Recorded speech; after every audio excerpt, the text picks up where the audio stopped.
সন্তানের মৃত্যুতে বাবা বলে ইন্না লিল্লাহি ওয়া ইন্না ইলাইহি রাজিউন, মেয়ের মৃত্যুতে মা বলে ইন্না লিল্লাহি ওয়া ইন্না ইলাইহি রাজিউন, দাদার মৃত্যুতে নাতি বলে ইন্না লিল্লাহি ওয়া ইন্না ইলাইহি রাজিউন।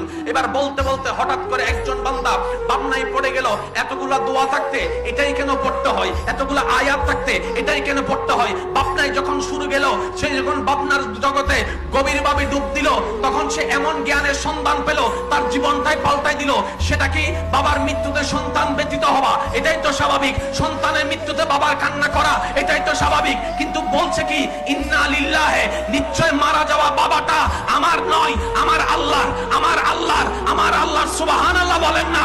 আমার আল্লাহর, আমার হলে আমি কান্না করব। যার টাকা হারাই সে টেনশন করে, অন্যের টাকা হারালে তো আপনি টেনশন করার প্রশ্নই আসে না, কারণ টাকাটা তো আপনার নয়। এবার সন্তানের মৃত্যুতে বাবা বলে ইন্না